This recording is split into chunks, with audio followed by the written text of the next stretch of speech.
Hormuz নিয়ে Iran অত্যন্ত দুর্বলতার পরিচয় দিচ্ছে বলে অভিযোগ করেছেন প্রেসিডেন্ট ট্রাম্প। প্রণালীটি দিয়ে যুদ্ধবিরতির চুক্তিতে এমন কোনো কথা ছিল না বলেও দাবি করছেন তিনি। হরমুজে চলাচলকারী জাহাজগুলোর কাছ থেকে টোল আদায় করা নিয়েও ইরানকে হুঁশিয়ারি দেন ট্রাম্প। তিনি বলেন, ইরানের অস্তিত্ব থাকুক বা না থাকুক, হরমুজ দিয়ে তেল পরিবহন অব্যাহত থাকবে।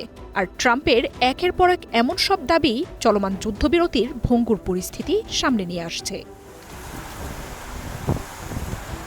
রয়টার্স জানিয়েছে, যুদ্ধবিরতির তৃতীয় দিনেও কঠোর নিয়ন্ত্রণ ও নিষেধাজ্ঞায় প্রায় অচল হরমুজ। রুশ গণমাধ্যমগুলো বলছে, 2 সপ্তাহের সংঘর্ষ বিরতি পর্বে দিনে 15টির বেশি জাহাজ এই জলপথ দিয়ে পাড়ি দিতে দেবে না ইরান। বৃহস্পতিবার স্বাভাবিক সক্ষমতার মাত্র 10% কম জাহাজ রুটটি অতিক্রম করেছে। মাইন এড়িয়ে জলপথটি পাড়ি দিতে নতুন রুট নির্ধারণের পাশাপাশি সমন্বয়ের নির্দেশনা দিয়েছে আইআরজিসি।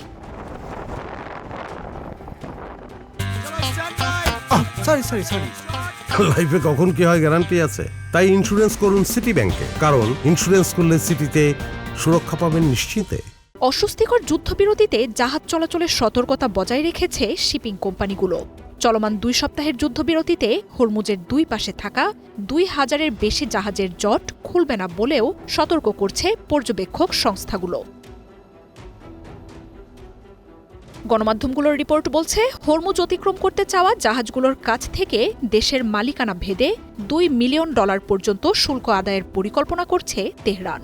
এরই মধ্যে ইউয়ান ও ক্রিপ্টোকারেন্সিতে সেই ফি আদায় শুরু হয়েছে বলেও দাবি তাদের, যদিও আনুষ্ঠানিকভাবে তেহরান এই নিয়ে বিস্তারিত কোনো তথ্য দেয়নি।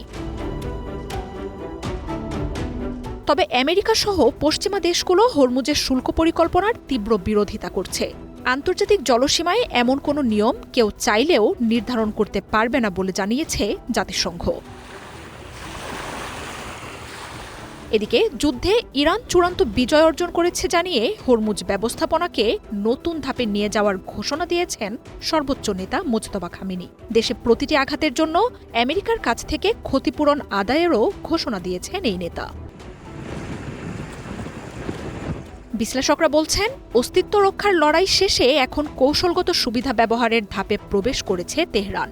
নতুন পরিস্থিতি থেকে যুদ্ধের ফল ও হরমুজ সুবিধাকে কাজে লাগিয়ে বিশ্ব আধিপত্যে নিজেদের নাম লিখাতে চাইছে তারা। মার্জিয়া উপমা, ওয়ান ইন্টারন্যাশনাল ডেস্ক।